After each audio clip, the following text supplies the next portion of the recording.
Hola, ¿qué tal? Bienvenidos a un programa más de La Iguana en su Piedra. Estamos muy contentos de que nos estén acompañando. Recuerden que nosotros somos militantes del movimiento estudiantil Espartaco. Es un movimiento que nace en la ciudad de Puebla, en la Universidad de Puebla, hace ya más de 30 años. Y bueno, nosotros nos dedicamos principalmente a hacer trabajo político dentro de la universidad. Es decir, denunciar lo que suceda dentro de la universidad, con los profesores, con los funcionarios, pues hacer trabajo político precisamente con los estudiantes, reivindicar la organización estudiantil, etcétera.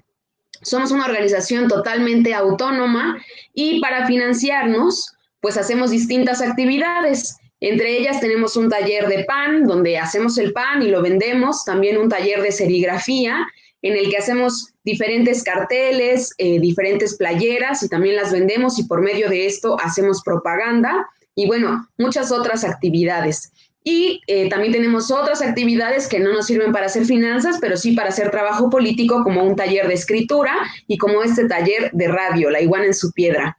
Así que, bueno, este es nuestro programa número 19. Si ustedes quieren escuchar pues nuestros demás programas, las cápsulas que hacemos, pueden visitarnos en nuestras redes sociales. Estamos en Facebook como La Iguana en su Piedra o como Espartaco Movimiento Estudiantil. Y también tenemos un canal de YouTube que se llama La Iguana en su Piedra. Ahí pues cada semana subimos cápsulas de temas que son importantes de analizar en nuestro país. Y bueno, para el programa del día de hoy vamos a tratar el tema de la comida chatarra, del daño que hace este tipo de alimentos a nuestro organismo. Y para eso tenemos la presencia de una invitada muy especial. Ella es Galina de la Rosa, es estudiante de medicina y pues es también parte de este movimiento estudiantil Espartaco. Así que, hola Galina, qué bueno que nos estás acompañando.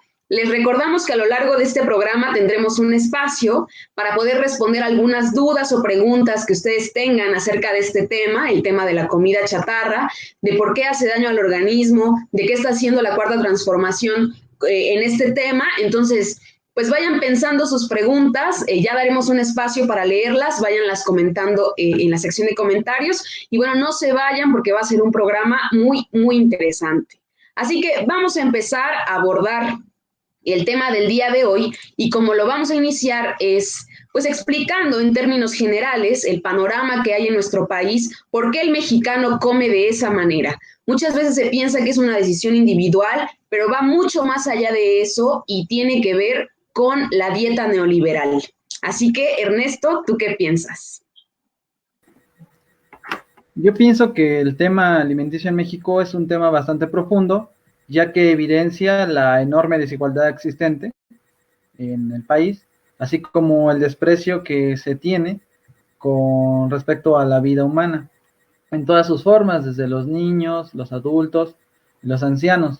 Nadie escapa de esa situación. En la actualidad, el tema tan elemental como es la alimentación, un tema de supervivencia en nuestro país, no todos lo resuelven de la misma manera. Hay un gran contraste porque hay por una parte una gran parte de la población que está desnutrida, que no tiene acceso a productos, y por otro lado hay una enorme parte de la población que sufre de obesidad, pero de esa parte pues una muy considerable pues no es porque tenga alimento en abundancia, sino porque el alimento que consumen pues no es de muy buena calidad. Y otra parte pues es por los malos hábitos alimenticios. Pero todo eso pues tiene un origen, porque México pues desde sus orígenes, desde la época prehispánica, si nos vamos a retomar muy, muy profundamente, hasta después de la Revolución Mexicana, pues la población no padecía obesidad, diabetes y enfermedades cardiovasculares, enfermedades que pues ya son muy común dentro de México, sino que pues sí, se padecían otro tipo de situaciones médicas, pero actualmente pues estas situaciones, es decir, la obesidad, la diabetes, la hipertensión, pues están muy relacionadas con la alimentación que se tiene. Y la alimentación que se tiene, lo que ya se denomina dieta neoliberal, es decir, alimentos ultraprocesados, ricos en grasas, en, en sal, en azúcar, que son base de la alimentación ya del mexicano, pues ha generado que la salud de los mexicanos pues haya deteriorado tan gravemente.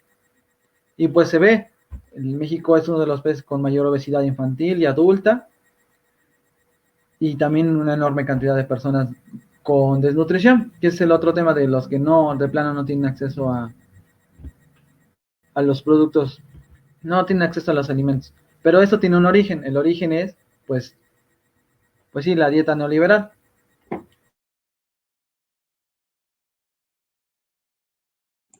Sí, así es. La dieta neoliberal se llama así porque precisamente surge a partir del neoliberalismo en nuestro país. Y bueno, hay diferentes factores que determinan que la alimentación del mexicano haya cambiado. Una de ellas, pues, es el abandono del campo. Esta situación no ocurrió con el neoliberalismo, pero sí se exacerbó, se agudizó. Entonces, al abandonar el campo, nos volvimos dependientes alimentariamente. ¿A qué me refiero con esto? Pues que muchos granos básicos como el maíz, el frijol, el trigo se tienen que importar y bueno, se encareció su precio y el acceso que hay a estos productos pues se volvió más escaso. Esto es uno de los factores. Otro también es que los trabajadores tienen jornadas laborales pues muy altas, los centros de trabajo están lejos de la vivienda, hay enormes tiempos de traslado, además de que la explotación pues se ha agudizado, el salario que recibe un trabajador pues es mínimo, es paupérrimo, no alcanza para comprar ni siquiera la canasta básica. Y todo esto genera pues que la gente no coma bien, además de que no tienen tiempo suficiente para preparar sus alimentos. ¿Qué más? Pues los niños, por ejemplo, están expuestos a una publicidad muy fuerte para consumir estos alimentos chatarra. Y bueno, muchas veces lo que hay a su alcance en las tiendas, en las cooperativas de la escuela, pues son todos estos productos que no son nutritivos y que causan obesidad, causan diabetes, causan hipertensión, como ya lo veremos más adelante. Entonces, la dieta neoliberal es estructural, es algo que sucedió en el país desde que comenzó el neoliberalismo y desde antes. Y por eso achacarle todo el problema a un individuo, a una persona, decirle, es que tú eres obeso porque no cuidas lo que comes, porque no te interesa, etcétera, pues es no ver el problema como algo social, cuando realmente es así. Y cuando todo esto está causado por las mismas políticas que ha hecho el gobierno. También es cierto que a empresas, por ejemplo, empresas refresqueras, se les han dado muchísimos beneficios para su producción, para la publicidad, se les condonan impuestos. Es bien sabido también que empresas como Pepsi, como Coca-Cola, endulzan sus productos refresqueros con, pues, con azúcar que está hecha con transgénicos. Entonces esto hace muchísimo daño a la salud y aparte de eso financian estudios para que no salgan como responsables dentro de la pandemia de obesidad, por ejemplo, ¿no? Siendo que el consumo de azúcar es de los consumos que generan obesidad y que muchas veces esto se calla porque no conviene a los intereses de estas grandes empresas. Entonces, como les digo, es un problema estructural todo esto de la dieta neoliberal y pues causa problemas en el organismo. Y bueno, Galina el día de hoy está aquí precisamente para platicar con nosotros sobre cuáles son esos problemas. Entonces, ¿qué piensan ustedes, compañeros? ¿Tú cómo ves, Christopher?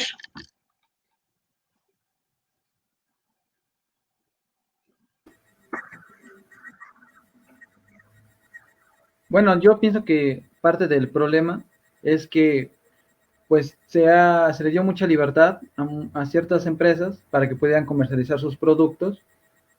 En este caso podemos nombrar a Bimbo, a Coca-Cola FEMSA, a PepsiCo, principalmente, ya que, por ejemplo, anteriormente pues no era muy común este tipo de mercancías. Entonces se fueron implementando, ya que el mismo gobierno pues dio facilidades para la entrada, y, y pues esas empresas a la vez pues hicieron una enorme campaña, y el principal público en este caso pues fueron los niños, porque pues si nos remontamos a la publicidad, pues antes no había tanta mercadotecnia enfocada en los niños, pero llegó un punto en que ya este tipo de mensajes comerciales pues atraían a los niños con colores bonitos, con muñecos. Este tipo de condiciones pues hizo que los niños pues pidieran a sus papás estos tipos de productos y se empezara a generar pues ahora sí que una dependencia de esos productos, ya que esos productos son bastante ricos, ya que tienen mucha sal, grasa, azúcares, y pues también son productos que son adictivos. Y además los niños no tienen poder de decisión, o sea, no entienden que esos productos pues les hacen daño. Inclusive los adultos no están tan conscientes de que estos que les van a hacer daño, de que no deben consumirse en exceso. Ahora imagínense los niños que no tienen capacidad capacidad de decisión, pues están consumiendo. Igual esto pues ya es generalizado, ya es muy común que se tome refresco, que se coma comida chatarra, productos empaquetados, pues ya es incluso hasta cultural del mexicano. O sea, es normal que en la mesa pues se tenga Coca-Cola en vez de agua, que en los recesos los niños compren frituras en vez de fruta, pues todo eso, o sea, también porque pues la forma en la que pues, los trabajadores viven en jornadas intensas y viviendo de aquí para allá, pues es más fácil pues abrir una bolsa y comer que preparar. También eso es algo importante, o sea, no solamente es porque esas empresas pudieron llegar, tuvieron facilidad, tuvieron publicidad, sino también hay condiciones para que la gente pues tenga la necesidad de comer algo rápido. Ya no importa si sea nutritivo o no, lo que importa es que llene, porque muchos de esos productos es lo que son llenadores, pero no son nutritivos.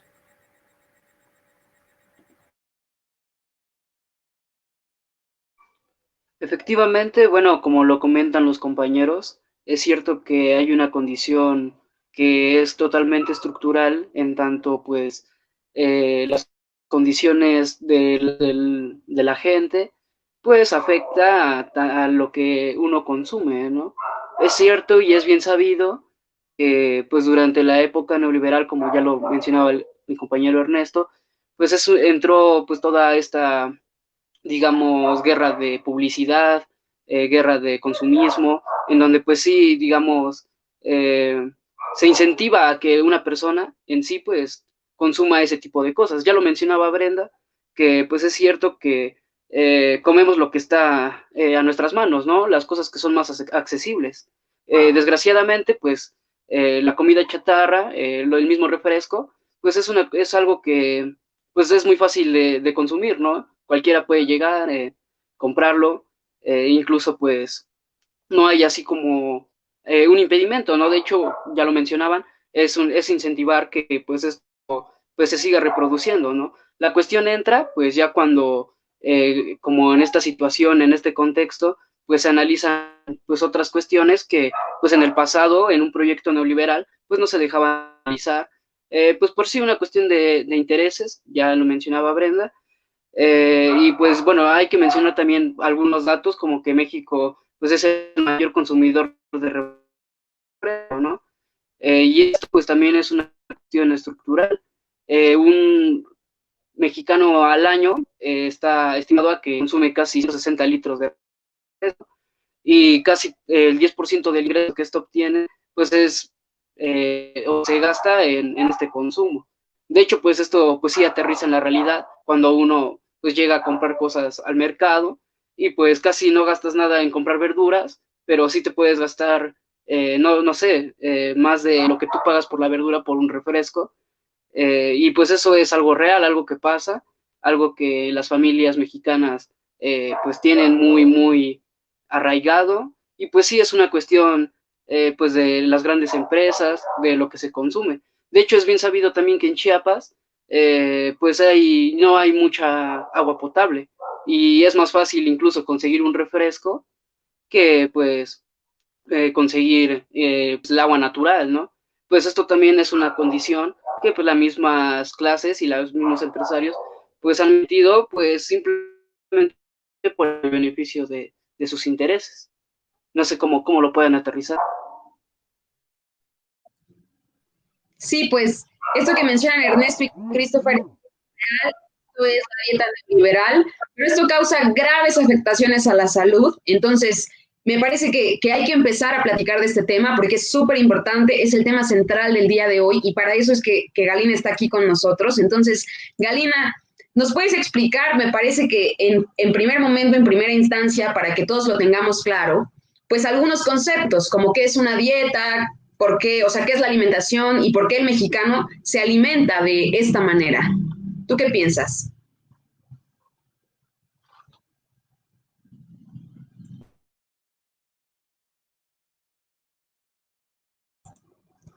Bueno, tenemos algunos problemitas técnicos, pero no se preocupen. Mientras les recordamos nuestras redes sociales, estamos en Facebook como La Iguana en su Piedra y como Espartaco Movimiento Estudiantil. Los invitamos a que puedan entrar a nuestra página de YouTube también, porque ahí subimos cápsulas recientemente. Cada semana estamos analizando temas de la Cuarta Transformación. Y bueno, también vamos a dar espacio para leer algunos comentarios, como el de Mar Martínez, que menciona que el neoliberalismo incrementó la comida chatarra al dejar al campesino sin recursos y dar prioridad a extranjeros, dejando que esta mala alimentación se enraizara como la corrupción. Tiene mucha razón Mar en lo que menciona, precisamente como ya decíamos, es un problema estructural y menciona que no está de acuerdo en que sea la condición. Hay gente que va por su coca y frijoles, más bien es una costumbre mala, muy mala. Bueno, Mar, tienes razón en esto que sí es parte de la costumbre, pero tenemos que tener en cuenta que las costumbres se crean por todo el bombardeo que existe, es una condición social y bueno, pues por eso el mexicano tiene esta dieta. Pero ahora sí, Galina está con nosotros, así que vamos a dar paso a que nos responda estas preguntitas que le hicimos hace unos segundos.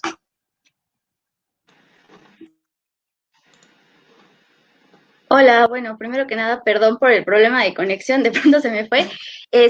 Antes de cualquier cosa, bueno, yo quiero agradecerle a los compañeros por haberme invitado a este espacio.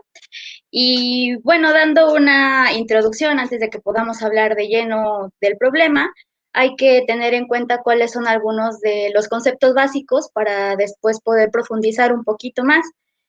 Algunos de los conceptos básicos que tenemos que tener en cuenta, pues es qué es una dieta, ¿no? Dieta en realidad abarca todo lo que comemos, ¿no? Mucha gente suele confundir la dieta con lo que es un régimen calórico. Un régimen calórico en realidad es a lo que nosotros conocemos como comer 2 hojas de lechuga y un vaso de agua, ¿no? O sea, pues hacer una dieta, ¿no? Que en realidad no está bien dicho. Dieta en realidad abarca todo lo que comemos, sea comida buena, sea comida mala, abarca también comestibles y bebestibles.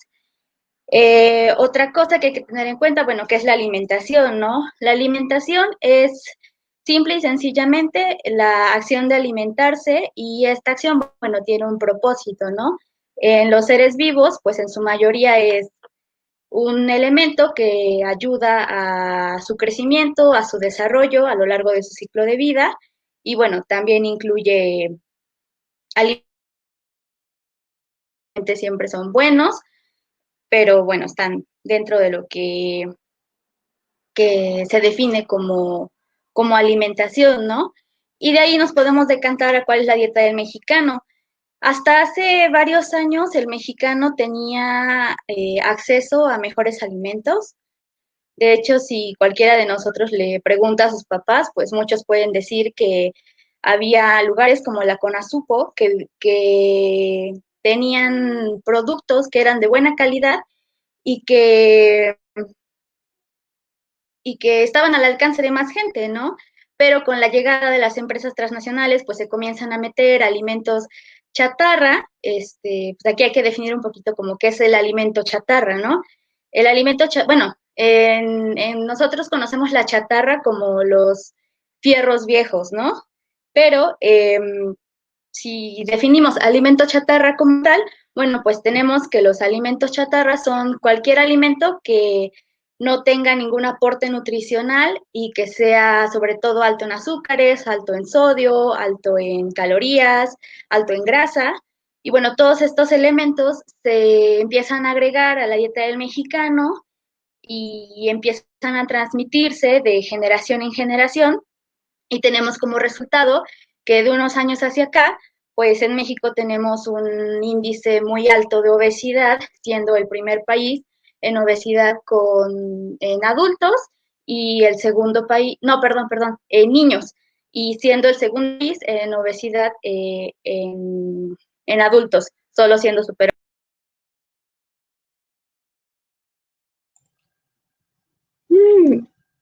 Pues de nuevo, Gali está teniendo algunos problemas técnicos, pero sí, retomando lo que ella mencionaba, es importante tener claro qué es una dieta, qué es un alimento chatarra y por qué hace daño en el organismo.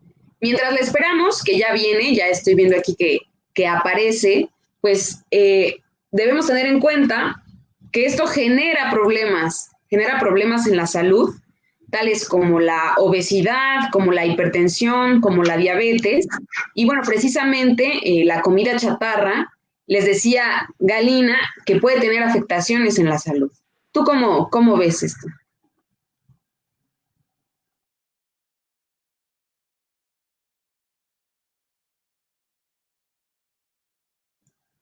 No sé si nos escucha, Gali, ¿sí nos escuchas? ¿Me puedes repetir, por favor? Es que Sí, me sí, perdí la claro. última parte. ¿Me puedes repetir, por favor? Sí, retomando lo que tú estabas mencionando de la comida chatarra, de tener bien claro qué es la comida chatarra, qué causa en el organismo esta comida.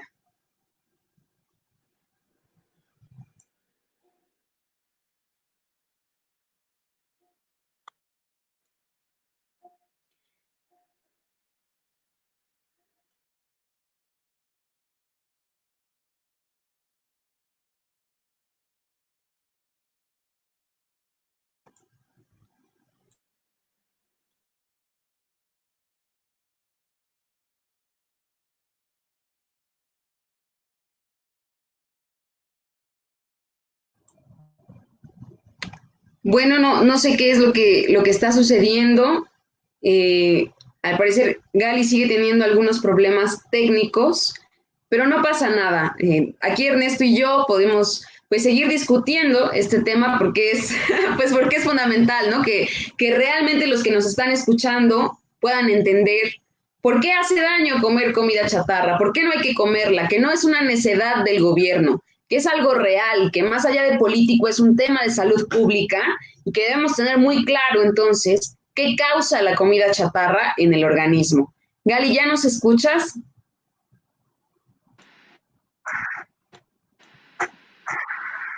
Ya, una disculpa, creo que es mi conexión.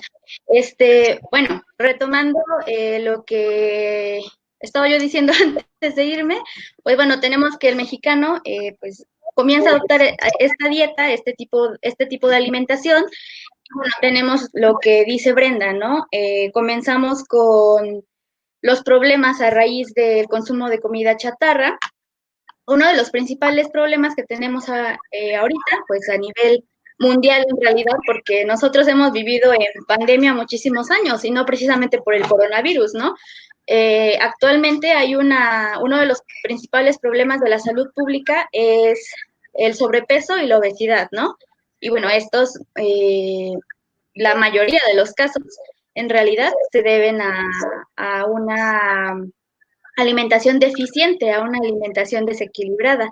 Y bueno, entonces empiezan los problemas a la salud en el que podemos eh, englobar las enfermedades que son de hecho las principales causas de muerte en México, ¿no? Enfermedades como la diabetes, enfermedades como la hipertensión arterial, problemas de dislipidemia, que son problemas bueno, de el elevado índice, bueno, niveles elevados de grasa en el organismo, enfermedades cardiovasculares, eh, enfermedades también como la desnutrición, porque a pesar de que en México hay mucha obesidad, una persona obesa no está necesariamente bien nutrida, ¿no?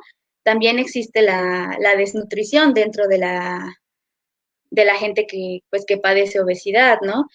Y estas enfermedades pues dan pie a algunas algunas complicaciones, ¿no? Y estas complicaciones, a su vez, pueden dar pues paso a, a una muerte prematura, ¿no? De hecho, está registrado que aproximadamente el 60% de las muertes en pacientes que se registran en los hospitales, bueno, son debidos a esta clase de problemas, ¿no? Como son enfermedades tales como el cáncer, enfermedades metabólicas, en donde se incluye la diabetes o las enfermedades por un consumo alto de grasas. Y bueno, estas enfermedades en realidad son, son prevenibles, sí son prevenibles, pero siempre y cuando haya, pues, los elementos, ¿no? Para poder tratarlas y bueno, hay que, pues hay que abarcar una serie de temas más allá de solo la alimentación, ¿no? Tales como la educación en los pacientes, por ejemplo, también el tema de...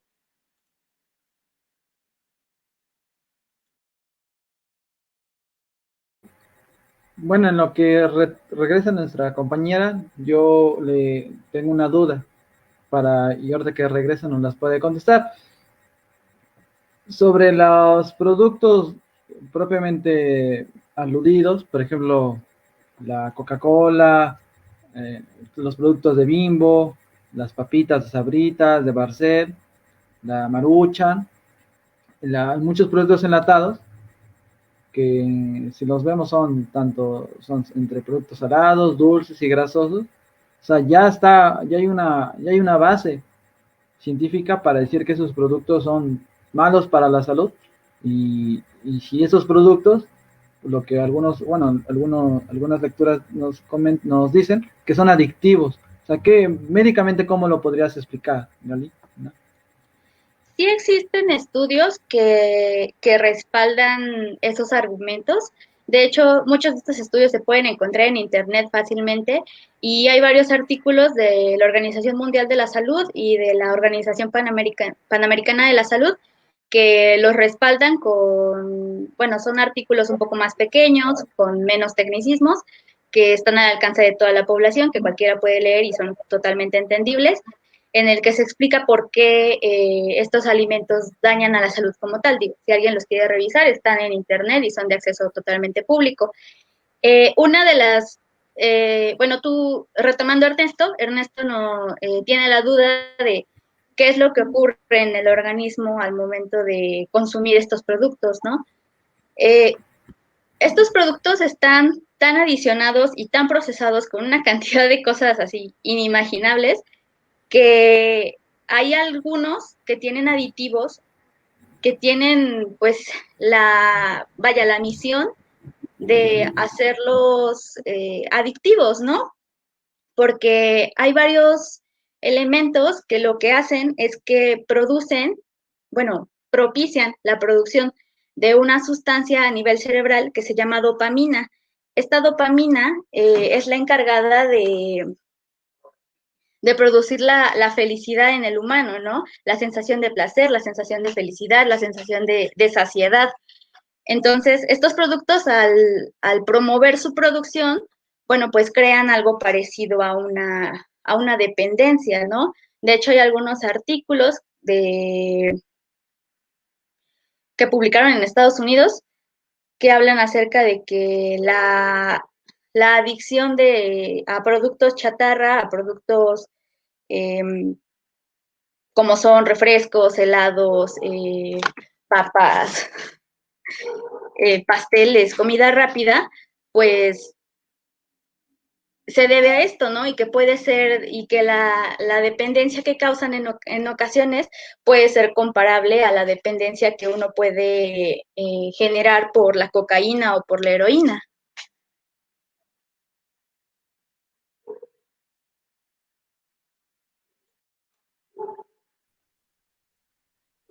Bueno, yo tengo también una duda, compañera Galina, es con respecto a las consecuencias, bueno, más bien los factores de riesgos que existen, porque tú mencionabas que la obesidad no es una condición, no es una enfermedad, pero el hecho de la obesidad, pues qué factores de riesgos tiene a una persona, digamos, que no padece de la enfermedad de obesidad. Bueno, los factores de riesgo para desarrollar esta clase de enfermedades, independientemente de la obesidad, pueden ser factores como los hábitos. Bueno, los principales son los hábitos alimenticios, pero también hay hábitos tales como fumar, como haber inhalado humo en algún momento de su vida, como estar en contacto con químicos que sean tóxicos para la salud, eh, y factores ambientales también, factores, bueno, dentro de los factores ambientales entran los factores laborales, ¿no? Como los trabajadores que trabajan con la mezclilla, bueno, ellos también son propensos a desarrollar esta clase de enfermedades y bueno, eso también queda muy aunado a su alimentación, ¿no? A fin de cuentas.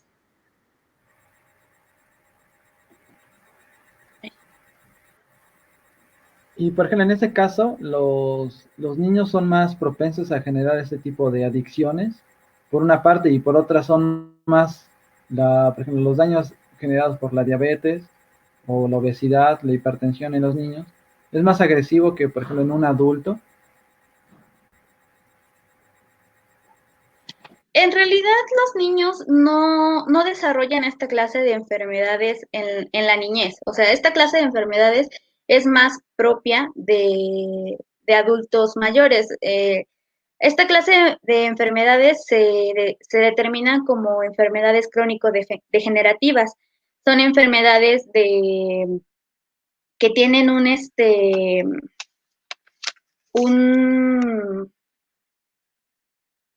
un proceso largo y que no son curables, pero son tratables.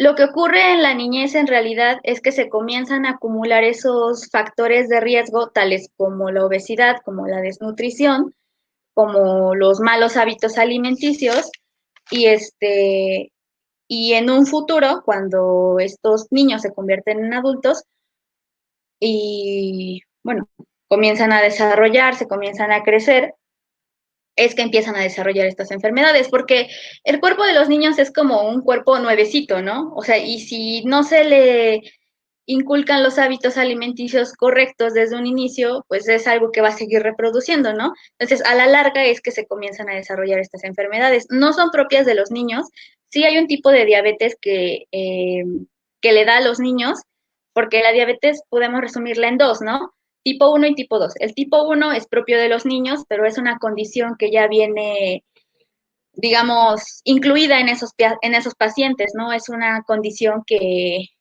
ocurre porque, pues, los niños, digamos, ya vienen enfermos, ¿no?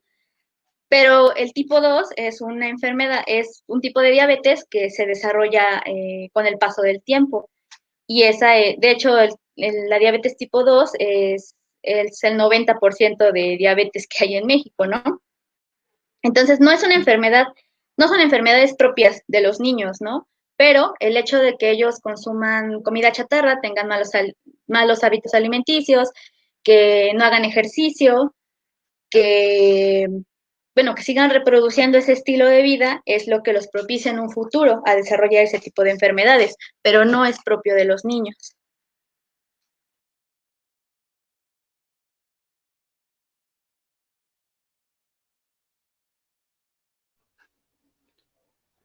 Bueno, ha llegado el momento, como en todas nuestras transmisiones que hacemos, de poner una canción. En esta ocasión vamos a poner una canción de origen colonial, un poco de son jarocho. Ya saben que viene empanizado de un poco de condiciones españolas, indígenas, africanas. La canción se llama Buscapiés y es cantada por los Cojolites. Espero que les guste, sea de su agrado.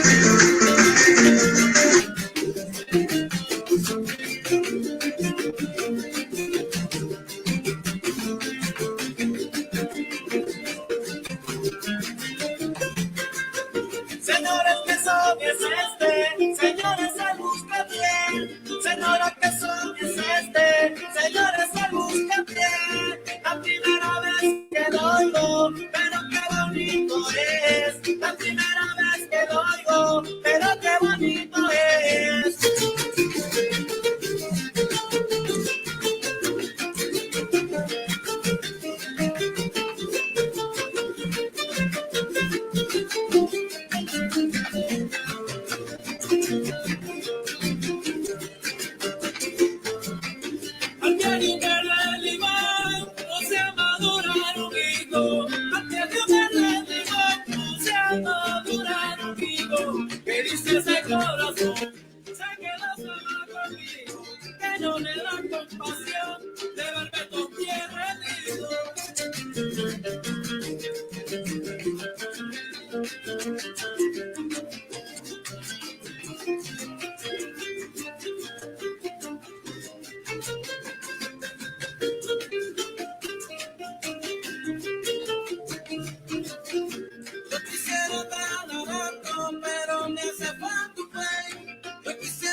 Bueno, después de esta bonita canción, antes de comenzar, queremos mandar saludos a todos los que nos están escuchando, a Arelé, Galia, Adriana, Mar Martínez, Rafael Luna, Carlos Saucedo, Natalia López, Alojillo, Adriana Calderón.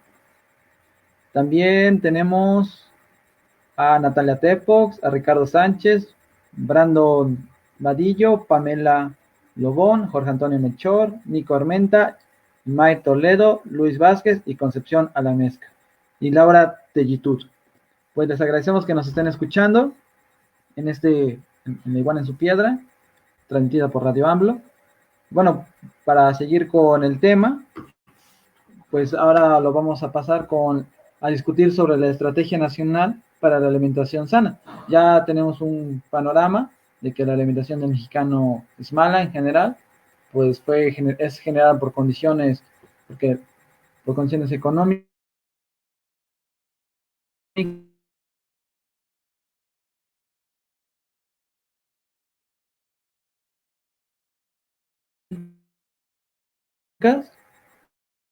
Pero, ¿qué opinas, Brenda? ¿Qué dices al respecto? Sí, pues en todo lo que ha comentado Galina hasta el momento, pues queda claro que la dieta del mexicano no es lo que tiene que comer una persona para mantenerse sana. Pero bueno, ¿qué está haciendo el gobierno de la Cuarta Transformación en este sentido para cambiar esta situación, para que realmente pues la gente pueda comer bien? Porque no es solo pues de exigir, sino de también dar alternativas de solución a este problema. Entonces, ¿qué está haciendo? Pues precisamente la Estrategia Nacional para una Alimentación Sana, que es una estrategia integral, porque abarca desde la recuperación del campo mexicano, con los precios de garantía, con el programa de Sembrando Vida, por ejemplo, también pues un programa educativo, principalmente en las escuelas primarias, para orientar a los más pequeños a que tengan una buena alimentación. Además de esto, promoción, por ejemplo, de la lactancia materna, porque México tiene una de las tasas más bajas de lactancia materna en los países de la OCDE, por ejemplo. También se van a crear comités por barrio para que revisen el agua, la salud y la alimentación de sus colonias, de sus barrios. Y bueno, pues es una estrategia que incluye a varias secretarías, a la Secretaría del Bienestar, del Trabajo, de Educación, de Salud. Y como les decía, por ejemplo, la Secretaría de Economía está involucrada a través de Segalmex, que son estas tiendas que van pues a reactivar las cadenas regionales de producción, de comercialización, de granos básicos, de lácteos. Esto pues buscando que se reduzcan los costos y también que se reduzcan los costos ambientales. También otra de las estrategias claves dentro de esta estrategia nacional para una alimentación sana, pues es el etiquetado frontal, el etiquetado claro. Me parece que esto es muy importante de resaltar porque estamos a días de que esta estrategia comience a funcionar y va a ser muy importante porque, bueno, ¿de qué se trata? De que los productos que nosotros encontramos en las tiendas, en el súper, pues haya un etiquetado que nos alerte sobre los niveles calóricos que contienen los productos. Y bueno, todo esto para combatir precisamente la obesidad, la hipertensión y la diabetes. Esto va a suceder a partir del 1 de octubre y va a ser muy importante porque, como les decía, nos advierten si lo que nos vamos a comer contiene un exceso de calorías, un exceso de azúcar, un exceso de grasas, un exceso de sodio. Y todo esto va a permitir a los niños, principalmente, a los adultos, pues que tomen mejores decisiones al momento de comprar sus alimentos. Entonces, como les decía, López-Gatell, por ejemplo, pone un ejemplo, valga la redundancia, de que si está una persona en la calle y tú le dices, consigue una manzana y consigue unas papitas, lo más rápido que va a conseguir son las papitas, porque precisamente lo que tenemos al alcance de nuestras manos, lo que tenemos y que es barato, pues son productos que no son sanos. Entonces, esta estrategia está encaminada a cambiar toda esta situación, a reorientar lo que el mexicano come y a que realmente México pueda ser un país más saludable. Porque bueno, todo esto se ha agudizado ahora por la pandemia por COVID-19. En nuestro país pues ha habido lamentables fallecimientos por este virus, pero bueno, principalmente son de personas que sufren alguna comorbilidad, como lo son pues la obesidad, la diabetes y la hipertensión. Pero entonces es muy importante que no solo nosotros desde un punto de vista político, digamos, desde un punto de vista social, podamos decirles esto. Galina, ¿tú qué opinas desde el punto de vista médico? ¿Esta estrategia es viable? ¿Va a funcionar?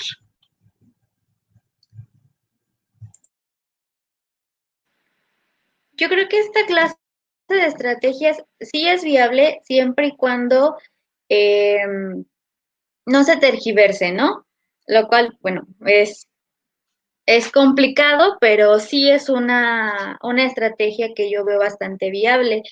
Eh, Esta estrategia empieza desde, digamos, los más pequeños, ¿no? Porque comienza con la lactancia exclusiva, ¿no? La lactancia exclusiva es algo que se debe de promover con las mamás que tienen a sus bebitos, tienen que ser mínimo 9 meses pura leche materna, y después nos pasamos a la educación primaria, ¿no? Yo, hasta donde recuerdo, cuando yo fui a la primaria, nunca me dieron una clase que hablara de nutrición o que hablara, o bueno, sí, a lo mejor en ciencias naturales, ¿no? Pero era como era muy, pues no sé, era muy escasa la información que realmente se daba, ¿no? No era una información amplia que hablara acerca de, pues, cuáles eran las reales consecuencias en la salud, ¿no? Entonces, yo creo que implementar esta clase de proyectos en las escuelas es un buen avance, y aparte, pues hay también que dar una información, vaya, completa, ¿no? Porque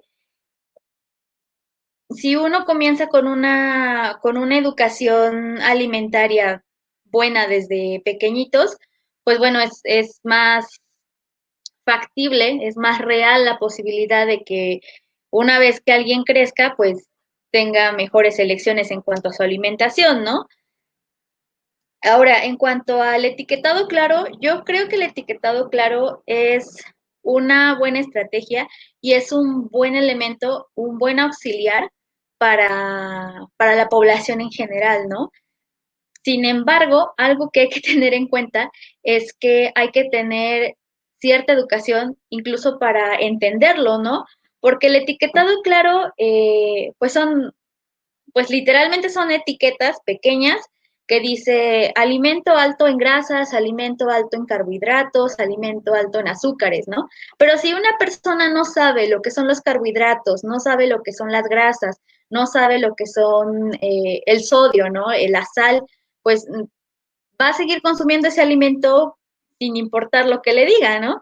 Un claro, bueno, algo con lo que yo llegué como a comparar este etiquetado claro, en el que, bueno, puedes ver como realmente el contraste que hay con consumir o no estos alimentos, es bueno, con la manera con la que etiquetan las cajetillas de cigarros, ¿no? Porque las cajetillas de cigarros traen imágenes explícitas de un feto muerto o de una rata muerta, y, y trae una clara advertencia, ¿no? Y aún así la gente sigue fumando. Entonces, yo creo que para implementar un etiquetado claro y que éste tenga cumpla su propósito, pues hay que implementar también los programas de educación en los niños, ¿no? Sobre todo en niños, en adolescentes, en adultos jóvenes, yo creo que es algo que sí se puede, pues, promover, ¿no? Porque estos problemas no tienen solo consecuencias a nivel de un organismo, ¿no? También tienen consecuencias sociales, tienen consecuencias emocionales. Entonces yo creo que a raíz de una buena educación, a raíz de una implementación de buenos programas, se puede, pues sí, sí es algo factible, ¿no? Eh, es algo que si bien a lo mejor no va a arreglar el problema para mañana, pues puede que por lo menos mejore las condiciones en las que vivimos hoy día.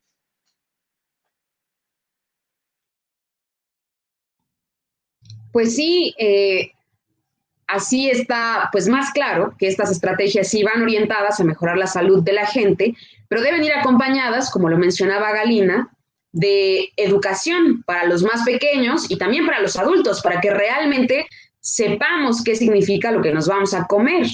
Es importante porque los etiquetados que tenemos ahorita, la verdad es que son muy engañosos. O sea, realmente no se entienden, no siguen las recomendaciones de los organismos internacionales, y lo que hacen es que muestran, por ejemplo, la porción de azúcar, pero de una porción menor. O sea, si el refresco trae 600 mililitros, ellos te enseñan la porción de azúcar, pero por 100 mililitros. Y bueno, pues tú tendrías que sacar ahí cálculos matemáticos rápidos para saber qué es lo que te vas a tomar, ¿no? Entonces, realmente el etiquetado frontal lo que quiere hacer es decirte de manera directa, concisa y clara que lo que te vas a tomar, lo que te vas a comer, te va a hacer daño porque tiene mucho azúcar, mucha grasa, muchas calorías y que mejor optes por otro tipo de alimentos pues saludables, naturales, como frutas, verduras, agua, etcétera, ¿no? Quiero aprovechar para mandar un gran saludo a Alba, que nos menciona una estrategia que me parece que es muy interesante, que la podemos implementar, que son estos retos saludables, de hacer pues una semana sin refresco, una semana sin frituras, una semana sin papitas, y que bueno, pues que el gobierno tenga más injerencia, con campañas de publicidad en la televisión, sí, con una campaña mediática amplia que llegue a todos los espacios del país para que realmente la gente tome conciencia de qué es lo que se está llevando a la boca. Y pues tiene razón en lo que menciona, que nosotros como universitarios somos los que debemos impulsar estos programas, estas campañas y sobre todo analizarlas, ¿no? Invitamos a todos los jóvenes que nos están escuchando, a los adultos, a los niños, que tomen conciencia sobre lo que se comen y pues que podamos impulsar este cambio que es tan necesario a nivel nacional. También me gustaría responder esta pregunta, que comer mejor implica ingresos mejores. Nos preguntan los economistas que cuánto calculamos que se necesita al día para comer bien. Por ejemplo, no sé si ustedes sepan que para el 2020 se calculó la canasta básica en casi 1,700 pesos. Esta canasta básica dura aproximadamente un mes. Eso quiere decir que el 50% del salario mínimo de una familia pues se iría en alimentación. Bueno, sin tomar en cuenta que tienen que pagar pues la renta, la luz, los servicios básicos, la educación, el transporte, la ropa y bueno, la diversión, ¿no? Que muchas veces esto ya no es asequible para las personas. Pero bueno, entonces, tomando todo esto en cuenta, es obvio que el salario mínimo no alcanza para comer bien, no alcanza. Las familias mexicanas, por ejemplo, según el Coneval, se gastan más de la mitad de su salario en comprar alimentos básicos. Y lo que hacen las familias con mayores ingresos es que se gastan una cuarta parte del salario y se compran carne, leche, frutas, bebidas alcohólicas, etcétera, ¿no? Entonces, hay una brecha de desigualdad muy amplia en el país que no permite tener acceso a una buena alimentación y aproximadamente se necesitarían de 500 a 600 pesos al día para poder vivir dignamente, para comer bien, para tener una vivienda digna, para tener acceso a los servicios básicos, etcétera, ¿no? Pero ¿qué tenemos? Pues que el salario es paupérrimo, 120 pesos al día, y con eso pues no alcanza para comer bien. Entonces, como les mencionamos, lo reiteramos, esto es una estrategia integral, la de la estrategia de la alimentación sana. Christopher, ¿tú qué piensas al respecto? Bueno, creo que en este justo momento empezó a fallar bueno, pero Ernesto, ¿qué piensan? Yo pienso que lo que pasaba antes es que sí había un etiquetado bastante engañoso, como lo mencionas, pero que no había una campaña amplia por parte de los gobiernos para informar a la población de los riesgos del consumo de ciertos productos. Pero pues aquí era evidente que había un contubernio entre los gobiernos federales y las empresas. Por ejemplo, Fox fue empleado de Coca-Cola. Calderón también tuvo negocios con estas empresas. Y Peña Nieto, pues, abiertamente dijo que tomaba Coca-Cola del diario, como para hacer propaganda a Coca-Cola. Entonces, de esto lo que hacía, pues, es que, pues, era darnos gato por liebre. No, se veía el gobierno que hacía algo, pero en realidad estaba negociando con esas empresas, porque pues recibían sobornos, recibían presupuesto de esas empresas, pues no precisamente pues para reconstruir el daño a la salud que esas empresas hacían. Entonces, por muchos años se ha tenido a esas empresas dominando el mercado con la ayuda del gobierno, envenenando a la gente, dañando la salud de las personas, porque pues había un interés económico. Entonces, lo que se está haciendo ahora, y que es muy digno de reconocer, es que hay un especialista informando a la población a diario sobre temas médicos. O sea, ¿cuándo se había visto esto? O sea, porque hay muchas personas que no es porque no quieran alimentarse bien, es porque pues no saben. Entonces, alguien que sepa le está explicando explicando bien, pues es algo muy significativo y que pues se debe hacer ese ejercicio pues más frecuentemente y que independientemente de la pandemia, pues este tipo de campañas sean más frecuentes.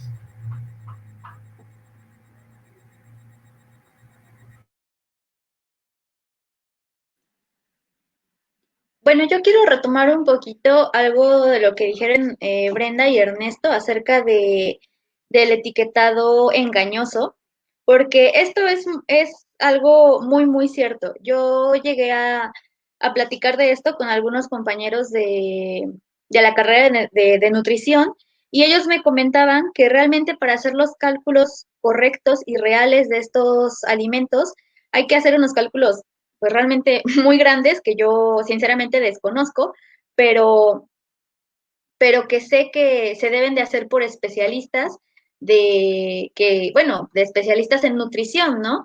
Y muchos de estos productos que entran al mercado mexicano, de estos productos chatarra, ni siquiera los etiquetados no entran no entran, eh, vaya, aprobados por alguien que sepa del tema, ¿no? Simplemente se les da un aproximado de las calorías o un aproximado de los azúcares, de la grasa que tengan, y eso es lo que se imprime, ¿no? Y bueno, pues esto pues se ha permitido, ¿no? Entonces yo creo que retomando el etiquetado claro, pues es una manera, si bien no es exacta, de decirte, este producto tiene tantas calorías, tiene tantos azúcares, tiene tanto sodio, pues sí es pues un elemento que te dice, es alto en sodio, ¿no? Es alto en calorías, es alto en grasas, ¿no? Quizá no te va a dar el número exacto, ¿no? Pero por lo menos sabes que al ser un etiquetado claro, te está dando pues una información literal, vaya, de lo que estás consumiendo.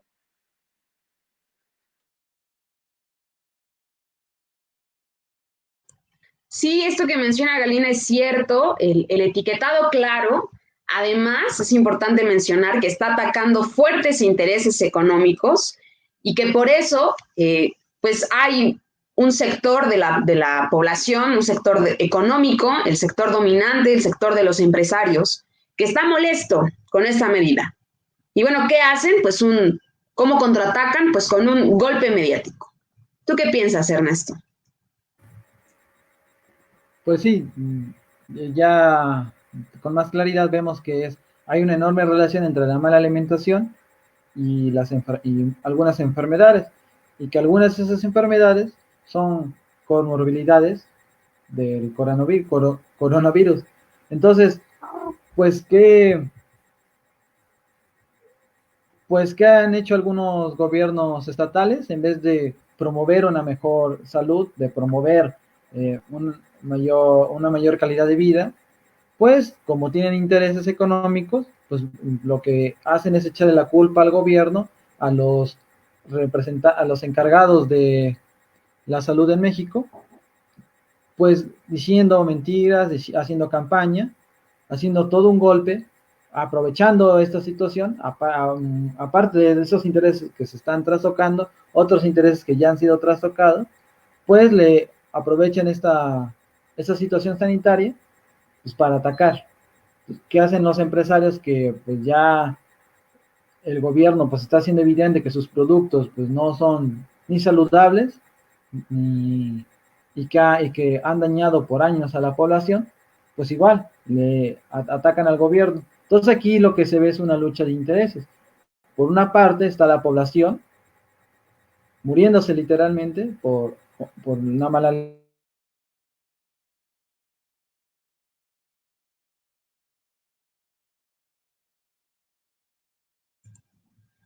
Me parece que el compañero Ernesto se quedó.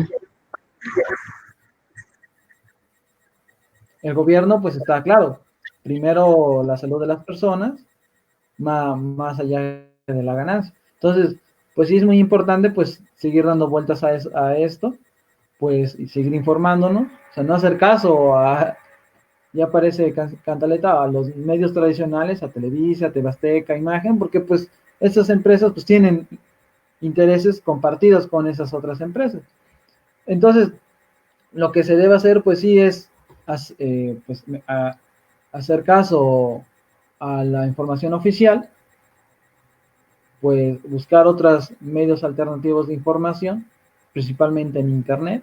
Por ejemplo, está la Octava, está el Buzón Ciudadano, por ejemplo, está el Astillero, y hay muchos, o sea, tú buscando a gente que pues tú te das cuenta que no repite las mentiras de las televisoras que ya dije, pues sí hacen análisis. No es que pues ahora estemos de peje zombies, ¿no? Pero pues sí hay que sí hay que ser críticos y pues ver que pues por muchos años la salud de los mexicanos pues era un negocio.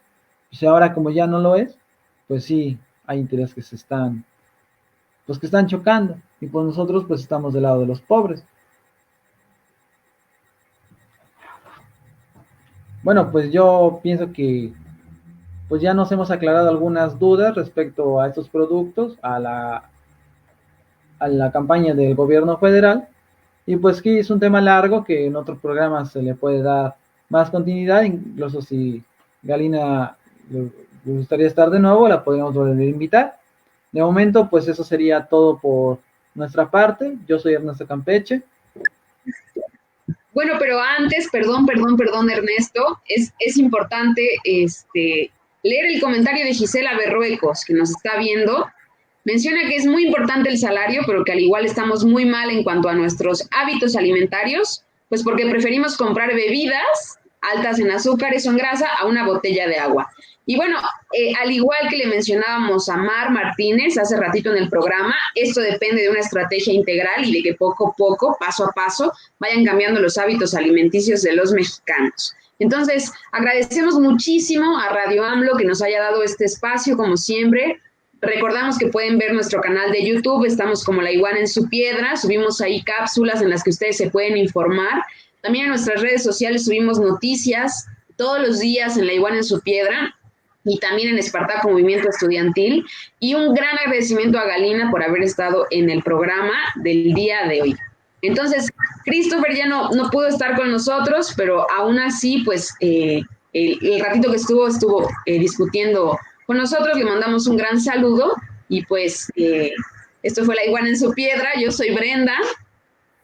Ernesto Campeche. Nuestro compañero. Yo soy Galina. Nos escuchamos la próxima semana. Adiós.